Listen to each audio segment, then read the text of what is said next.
there, and it's the world's only university for the deaf and the hard of hearing.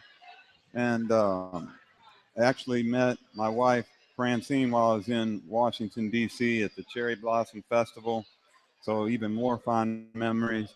But we turned it around there, and my last season at Gallaudet won 20 straight games, and it just made a firestorm of national news, and it was a special time for those players and for Gallaudet's current head coach, my assistant at the time, Stephanie Stevens. So I'm looking forward to that game. I'm sure our players are looking forward to that game. They don't care who the opponent is, and I don't either for those 2 hours. But I received my master's from Gallaudet University. I'm a proud alum, and after the game's over, I'll be rooting for them to win every game. Tell us about what it's like to coach at a school where there's obviously a different way of communicating than you would typically see at practice at schools. One thing it taught me was patience. I'll tell you, you had to have a ton of patience. And you had to have a lot of your game plan in before. You can't make changes on the fly. And so you might lose. They might be behind the play 3/4 to a second behind the action. And so you'll have opponents try, dirty tricks like you've seen the commercial. Everybody, ho, now go. And that's not, that wasn't very nice. But, I think it's interesting too sometimes, Coach, especially when you first started here at Winthrop. Sometimes some of the plays were similar calls, and you'd be going through the signs because it's a different way to communicate. But can there be an advantage in that for them since it's something that they're very familiar with? yeah, as I said when I was there are advantages because Gallaudet can communicate on the court without anybody else unless they know ASL, American Sign Language, know what's going on. The other thing, whenever we were in a tight game, I never worried about crowd noise, man. They would be going bonkers in the stands. None of that didn't bother us.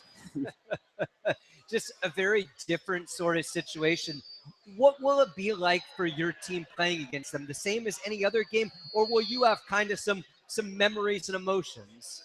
I'm sure that when I see the national anthem signed, I'll get a little misty-eyed. That was one of my favorite things when I was at Gallaudet, to see the national anthem signed before the games by the cheerleading squad. It's just a beautiful song to see done in ASL, and we've got a group of students that are going to be doing that, and I think that is when it'll kind of hit me. But like I said, none of that's going to matter to our players.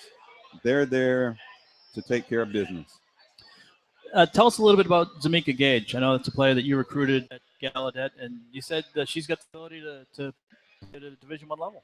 No doubt about it. Zamika's a handful. She's a great ball handler, and I'm sure she'll be their player that Gallaudet is counting on a lot. She's a neat kid who's really matured a lot. I've kept up with her since I've left, and one of my favorite people. And so I'm looking forward to seeing Zamika and looking forward to shutting her butt down also. As we look beyond just the opening game, you play Furman at home early next week, and then you travel to Tennessee. When you look at where your team is right now, without the senior leader that you had the last 4 years, how is the complexion of your team different? It's a great question. And I think that what you're going to see is, of course, more balanced scoring. Last season, get late in the shot clock, we could go to fist, and it was a luxury. Dequisha going to make a play. But we're going to have some new wrinkles. We're going to have some people step up. Leah Kilpatrick is more than ready for that challenge. And we've got Erica Williams, now a sophomore sensation, who scored 500 points her freshman season. And as I call her, Shaquila, is going to be ready to go in the middle for us. So those are kind of our big three. Zoe Vernon has had a great training camp, and I think people are going to be surprised with Zoe's play. And Samaya Wright returns as a veteran sharpshooter. I mean, she's only scored 1,000 points through her junior season. So we got more than enough weapons. And like I say, we're deeper. We're a deeper team than we were last season. The twins, Nuba and Naima Jackson, their motor runs on high, and they are some road runners. Man, sometimes in practice, beep, beep, they're gone. Is that game plan a lot of getting down the court? We want to. We want to get up and down the court. We want a fast pace. I said, guys, we only got 66 shots on Saturday. That's not enough. We want to get 85 shots if we can. The more shots, the better for us. And so we're going to try to get it up and down. And as Coach Kelsey says, run downhill. We have a great fundraiser taking place this weekend at Winthrop as well. The Homecoming Eagle Golf Club golf ball drop, not a golf club. We're not going to drop golf clubs out of the air. It'll take place at about 12:30 on Saturday at the softball complex.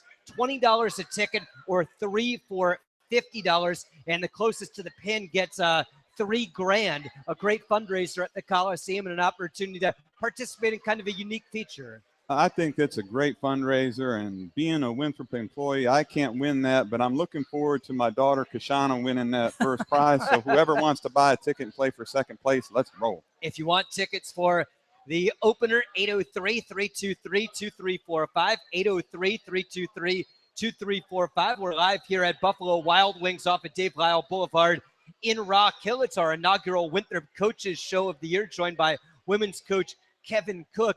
If there is one or two keys to your season, if something works out, it's going to be a special year. What are those things?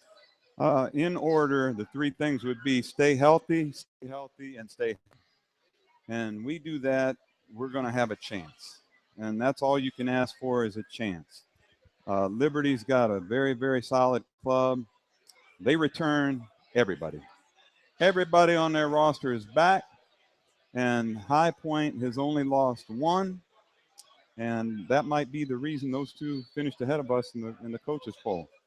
And those are the two programs that Winthrop does not have a winning record over the last couple of years. I mean, it's kind of been that trio. You throw Campbell in there. The top of the Big South Conference continues to get bigger. There used to be a bigger gulf between Liberty and the rest of the conference, and that gap is closed significantly. Thank goodness. And, Mike, you're talking about our new signees. Those are bad memories, Mike. Not a winning record. Let's talk about our young ladies we signed today. Do we got time? Let's talk about it. We got time. Okay. Ariana Whitaker and Bridget O'Brien. Yes, indeed. Let me tell you, Winthrop became a better place yesterday at 3 p.m. when Ariane Whitaker signed. Do we still have the old faxing format? Do you actually have to get physical faxes for that? We scan now. Okay. So that's pretty cool. We've upgraded to 1994. We're scanning these documents. But Ariane Whitaker is a great player, and as great a player she is, she's an even better person multiplied by 10. She's one of the neatest young people that you're ever going to meet, as is Bridget O'Brien, both highly recruited. Bridget was recruited by over 100 schools, including scholarship offers from North Carolina, Texas A&M, yada, yada, yada. And she chose Winthrop, and we're awfully excited. You know, Bridgie is a player that can play anywhere from 2 guard to 5. You plug her in at any position, and she's going to go. There's a possibility, you know, she's in their Olympic program that you'll see her on the Aussie Olympic team, you know, in future years. And, you know, they're only 4th in the world. That is not bad. Ariane is the 3rd ranked post player in the state of Ohio, the 19th ranked power forward in the nation by ESPN. She's rugged, and playing the Twin Towers, you know, her and Shaquila next year together is going to be fun. And then you've got current freshman Ezene and Bamalu and Brianna Boyd coming back. Those are 4 rock 'em, sock 'em post players that we can go to next year. When you talk about someone with those lofty rankings, how do you go out and get that player when conventional wisdom would tell you that bigger schools would be interested? You got to believe. You got to have faith in your staff, your program, and what you're trying to do. And you got to believe in Winthrop University. And Winthrop is the gem of the South. And once the recruits come to visit, they understand that. And the university sells itself. Then you just have to work hard and outwork everybody. And like I said, look at out here in the crowd. My entire staff's here.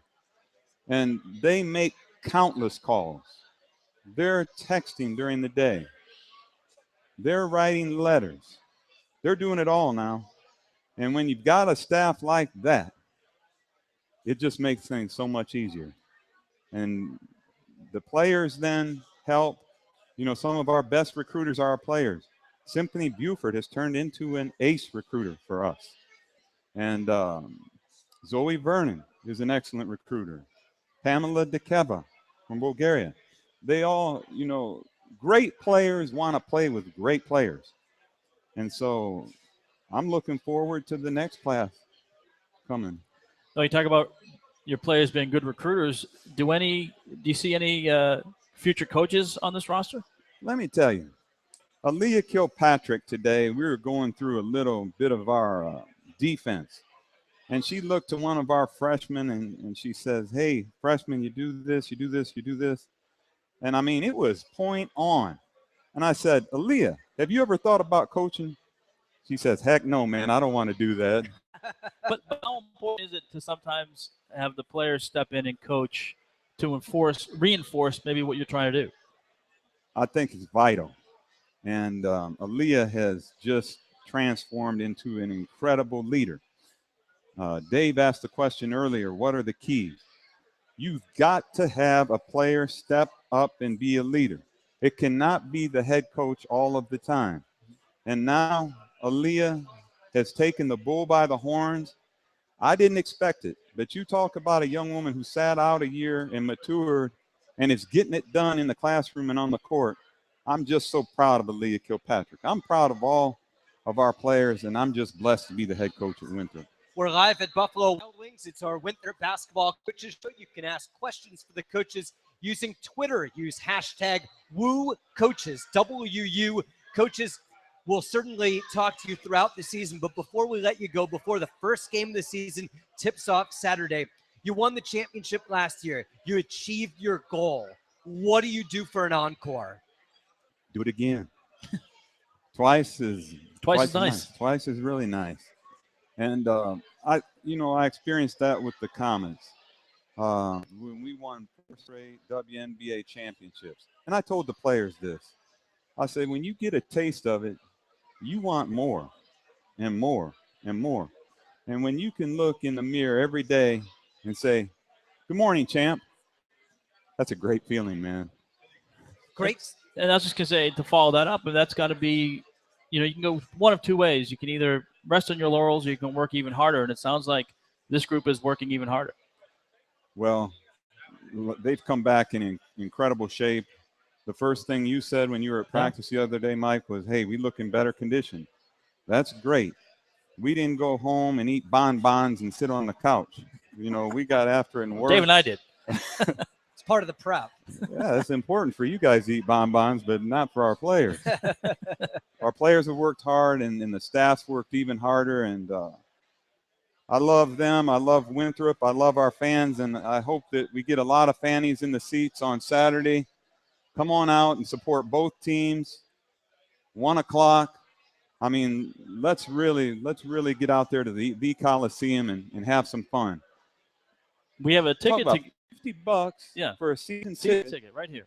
We're going to give got a lot of season tickets, but we're going to give one away. How do you want to give it away, Dave? I don't know. How do you want to give it away, Coach? Let's give it away now with name the 2 signees. The 2 signees that we just we'll accept done. one.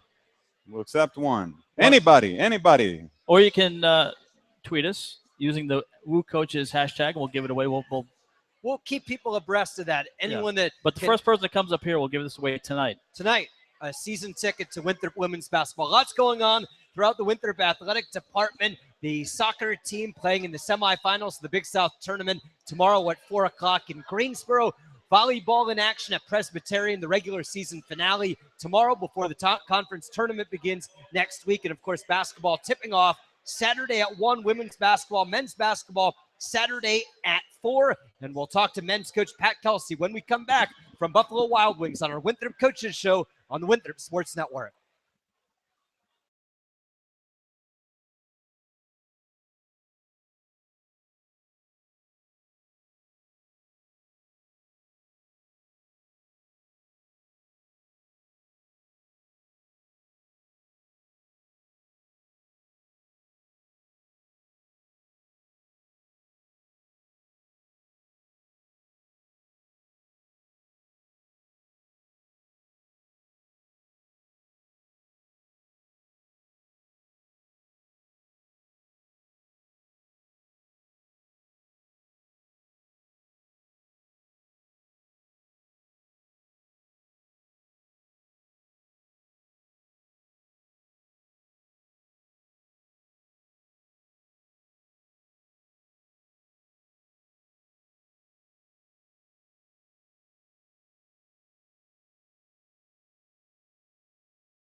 gave me a plaque, a framed like certificate that said "Welcome to the Technical Club," because I guess he got one at one point during his career, and I'm surprised he's still employed after that. Cause I'm not sure. Won.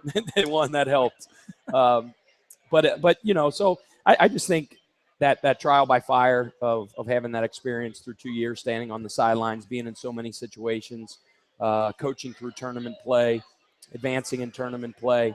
And I think more than anything, what the deal is at this point is we have guys in our program that speak our language, guys in our program that know our system, know our terminology, and our seniors in Andre Smith and Keon Moore and even Larry Brown and James Bourne, who are injured right now, Derrick Henry, who's been here 4 years. Those guys now make my job easier because they sell our culture. They sell our culture in the locker room. They sell our culture on the practice floor. They know how we prepare. They know how we train. They know how we do academics. They just know the do what we do climate that we talk about all the time. And it's fun when a thing gets rolling and you have upperclassmen sort of teaching what is most important to you in terms of your values and your program.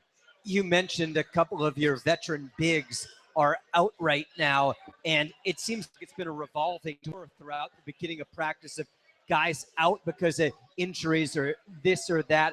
How do you feel in terms of what percentage are you at early on, or when will you have your full team together? I don't know the answer to that. I don't think anybody does. Coach Prosser used to say all the time that half the world could care less about your problems and the other half are glad you have them. So, anybody listening to this out there and anybody on our schedule doesn't really, care about the injury problems that we might have on our team. Obviously, it's well documented that, James Bourne, who's a veteran post player for us, is out for the season. Larry Brown is had off-season surgery and he is yet to return, and his return is still TBD. The thing about that, our two freshman bigs, Joey Lopez and Xavier Cooks, they've had mononucleosis and have missed certain portions of the season and certain practices. And today was actually the first day that both of those guys were on the practice floor at the same time. And as you know, bigs sometimes take a little bit longer to come along. And, freshman bigs especially, they're a little bit behind. So those are two guys that could have ill afforded to miss a lot of practice time. The fact of the matter is they did. But both of those kids are sponges. They want to learn. They want to be good. They hang on every word you said, and they're really, really trying to speed up their growth curve quickly because, it's on for real here in a couple days. So I'm excited for where we're at and where they're at. Obviously, we need our young bigs to come along quickly. If they do that, we have a chance to be really good. Any word on Zach Price?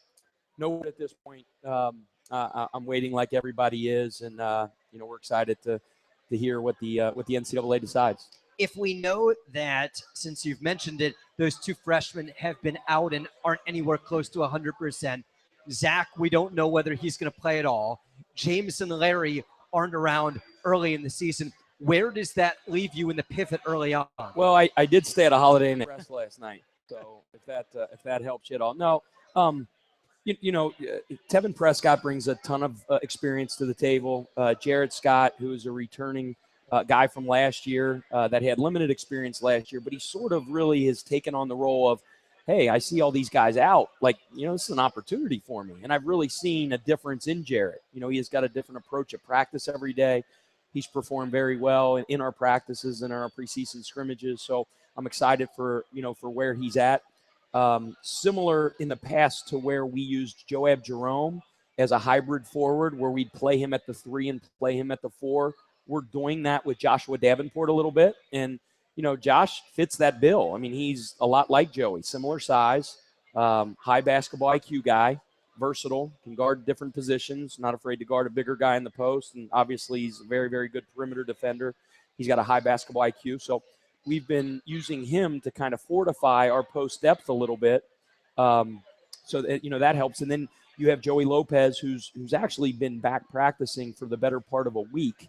Xavier Cooks' first practice was today, and you can just see Joey Lopez get a little bit better every day. You see the game slow down to him a little bit every day. The first 2 days he was back, as Coach Prosser used to say, he looked like Linda Blair in The Exorcist. His head was just spinning around like a top.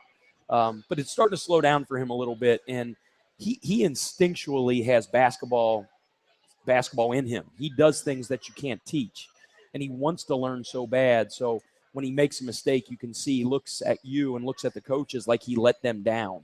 And I like that rather than, kind of being, brush it off and go to the next play. And then, Xavier Cooks, who's missed several weeks now with mono, he came back on the practice floor, and he has a very advanced basketball mind. He grew up in a basketball family. His father was a professional coach and a professional player. And, he's, if you open up a basketball book, if you talk about the novel that we talk about that's going to be this entire season, our system, our plays, our defensive philosophy, he's one of those rare freshmen, I think, that can open up the chapter 20 of a 50-chapter book and sort of understand what's going on. What he's going to have to adapt to is the physicality of the American game and things like that. And hopefully he gets a grip on that sooner rather than later, because I think he can really help us. And what about Duby Okeke? Yeah, Doobie, and that was the next guy I was going to talk about. Doobie is again, like Joey Lopez and like Xavier, a kid that I don't know if I've ever been around somebody that wants to learn more than Doobie. I mean, he wears you out as a coach in a great way. I mean, he wants reps after practice. He wants reps before practice. He wants film. He wants extra film. And, and you can see, again, his growth every single day. He's been, had a little nagging leg injury here lately, nothing that has kept him from playing, but we've had to limit a little bit of his practice time. But, Doobie is just a presence first and foremost.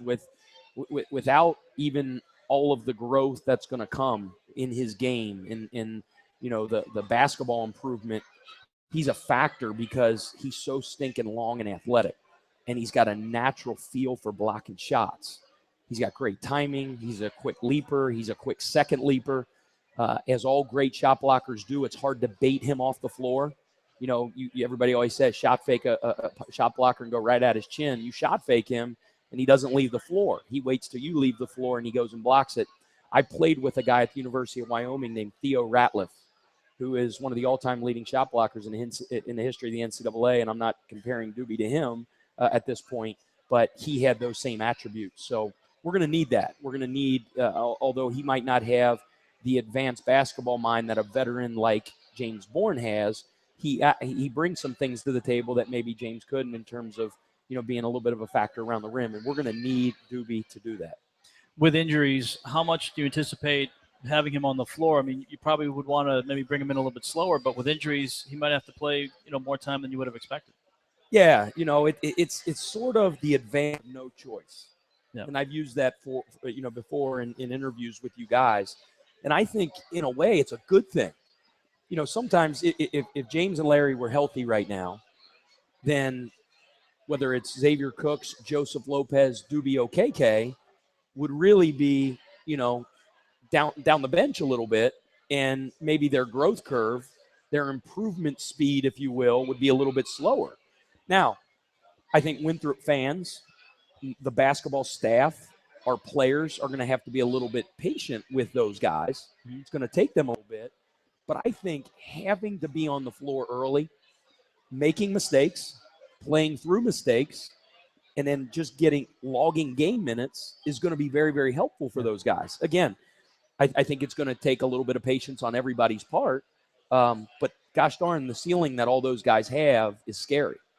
But, you can't get experience unless you play. And the nice thing is, for better or worse, they got to play.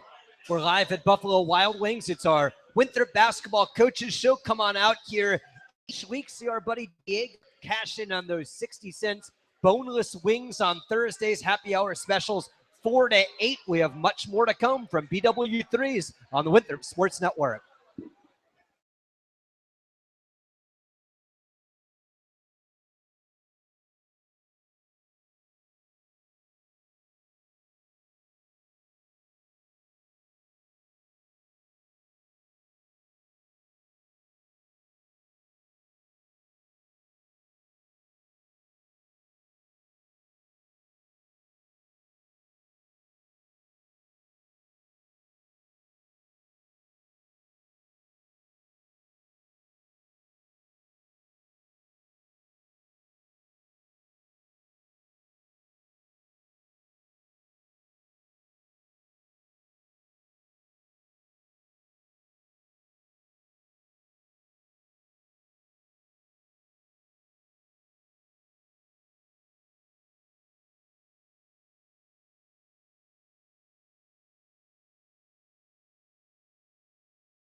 Coaches Show. We're here each week, depending upon games, either Wednesday or Thursday. We'll be here next Wednesday at 6 o'clock. Hope you'll join us at Buffalo Wild Wings.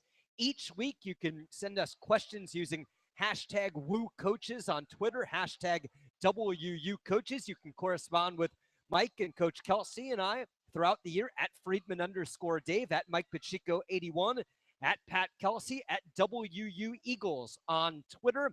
The men's basketball team opens the season Saturday at 4 o'clock against the Falcons of Pfeiffer. It is a non-Division I opponent to open things up. What do you know about the Falcons? Well, you know, they have a very, very good tradition, a winning program. It's interesting at this point because they're a very, very different team. You know, their roster from last year to this year is completely different. They have a ton of new players, ton of, you know, junior college transfers. And typically in the past, what their system is, the way they play is very, very similar to VMI. Mhm. They want to create a very, very frenetic pace and, you know, run and jump and trap and try to create, you know, a bunch of possessions in the game. And the question at this point is, are they going to do that? Because they have completely new guys. The thing that I do know about them with all their new players is they are huge. They're huge. I mean, their center, he's 6'11". He led the country in shot blocks last year at the Division II level. And then they bring, you know, a 6'11", 295, 300-pound kid off the bench that can also block shots, and he's a space eater. And, you know, their two-guard, the kid that they may start at the 2 is 6'7", extremely long, and they're an athletic team. And all those guys, because I knew a lot of those guys as junior college players that you just kind of know of guys. And they're very athletic attackers, driving the ball, getting to the paint, crashing the offensive glass. And I mean this, there's probably not going to be 2 or 3, I'd say top 5 longest, biggest teams will play all year long, surprisingly. No. Yeah, they're big. Like when they walk on the floor, they'll like, wow, eye test. I mean, they're really good. So the interesting thing is we're trying to prepare for a couple different things. Are they going to play a style that's more conducive to all these big, huge guys that they have now? Are they going to play, you know, the frenetic VMI type piece that they've played in the past? And at this point, they don't have a body of work. Right. So They do play. Correct. You know, but, you know, that's going to be We'll look at a box score. 20 hours and you get a box score and things like that. So you have a little bit better idea. But, you know, we're really kind of focusing on personnel because obviously you have footage and you have tape of guys from their previous schools, whether at junior college or whether they were last year at Pfeiffer. So we're really concentrating on personnel tendencies in terms of this preparation. But it's always an interesting prep when it's the first game of the year, especially when you're playing a new program that possibly is playing a new system that you don't know much about. One strength that you do have is at the backcourt, the guards. You know, when you have another year under your belt with Keon Johnson and Keon Moore and Andre Smith. You know, I was in the gym the other day walking through, and he was out there by himself shooting. I mean, I know you'd love to see that, but we always hear, especially tournament time, how important it is to have good guard play, but that is one of the strong suits for your team. It really is. And, you know, we talked a little bit earlier about our injuries, and that's another thing that kind of slowed us up a little bit in the preseason is Keon Johnson and Keon Moore were dealing with some things, you know, early in the fall. 100% now and have been practicing full go for the last month. But it does. It gives you a comfort level as a coach to have veteran guards.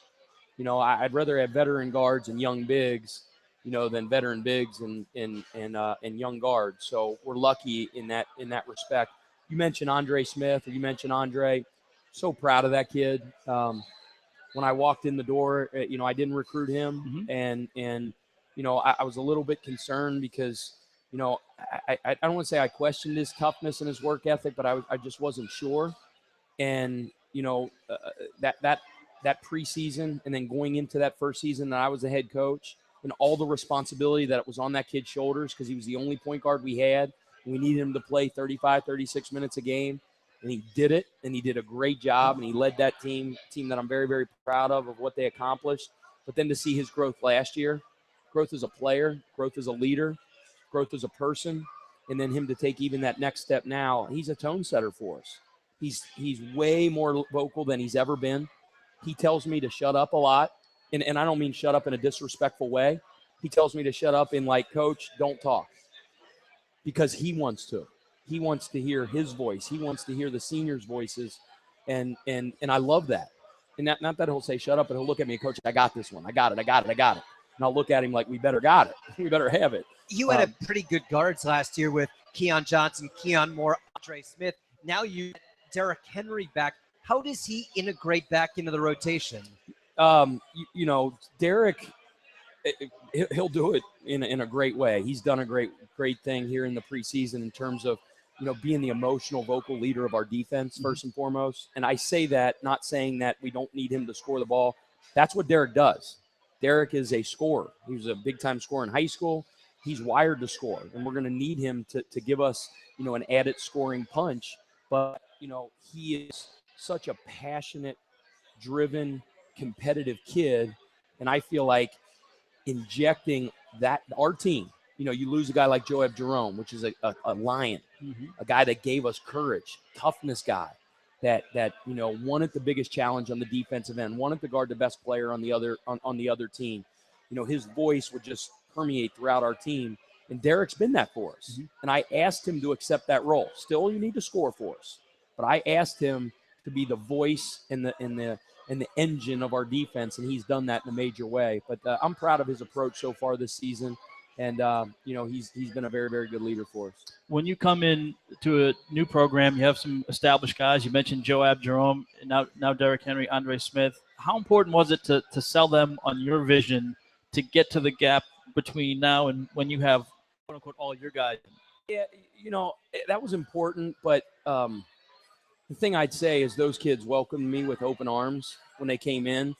Coaches always tell horror stories about, like, when they walk in and it's not their locker room. Right. You feel like every time you're saying something, there's an eye roll and there's, well, we don't do it, that we didn't do it. I've never felt that way. And that's a tribute, to Coach Peel and the caliber of young men that he recruited. And, they understand the tradition of Winthrop basketball and what's expected of them and how you work and how you act.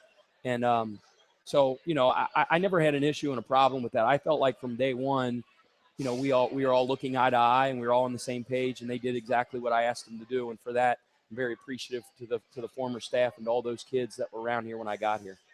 You guys had a great run in the conference tournament, going from a play-in game or an opening round game all the way to the championship last year. Maybe you ran out of gas. Maybe you ran into a team that got to play on their own home court, whatever it is. What do you do now in terms of, are the expectations or the goals elevated? Well, a couple things. You said whatever happened. At the end of the day, they beat us. Doesn't matter if it was on the surface of the moon. They beat us and played better than us, and our shots didn't fall and theirs did. And and I think that leaves a little bit of a bad taste in our mouth to get back there to where we were last year on that Saturday. In March. But the other part, the last part of your question was what? Because I was ready to. What do your goals change? Your expectations change? And that was going to be my next point. I don't think the goals and the expectations ever change here. They just don't at Winthrop. I mean, the goal and the expectation is to get to the championship game, win the game, and advance to the national tournament. So we never waver and we never change from that. Have you gone back and watched that Coastal game? Yep. Recently? I watched it a bunch in the offseason. I don't know if I watched it since practice started. For what reason? To get what out of it? Well, I mean, I'm my staff. Tony Rax here, Mac Griggs, Brian Cloman. Those guys know my eyes bleed watching tape. Am I right? I mean, they joke at me all the time, like, you're watching practice for the 7th time. What's going to change? But I don't know. I mean, you're trying to squeeze blood out of a rock, I guess, and find one little nugget that's going to help us get a little bit better. So I go back and watch all the games from last year. I'm not going to say I watched that one any more than anything else. The thing I think that disappointed me most in that game was, our defensive grading was low.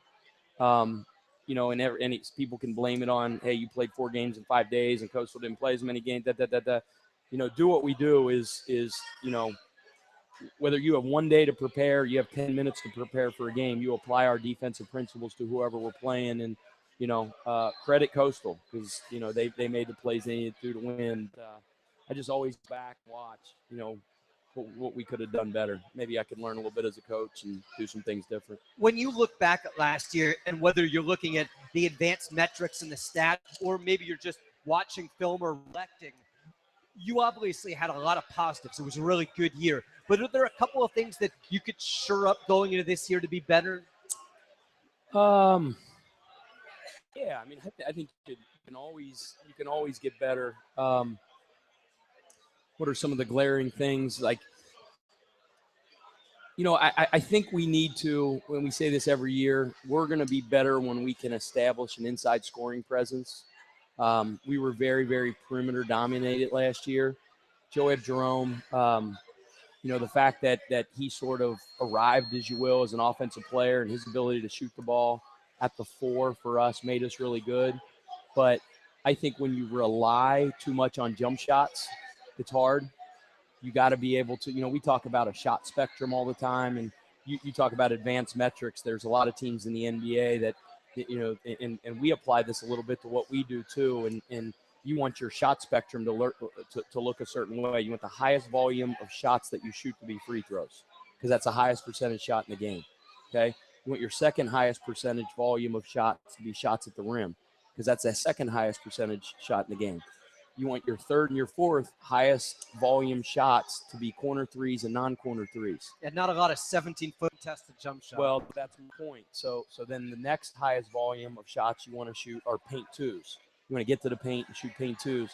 The lowest volume number of shots you want to shoot are non-paint twos. Not that you can't shoot them, but if you look at a graph, you look at a pie chart, you want it to start with free throws, you want it to end with non-paint twos, and you want it to be a slow progression or degression or whatever it is from there. So yeah, and I think to get more free throws, you got to get more shots at the rim, and to get more shots at the rim, you got to establish a post presence. And I think we have guys in the program that can become that.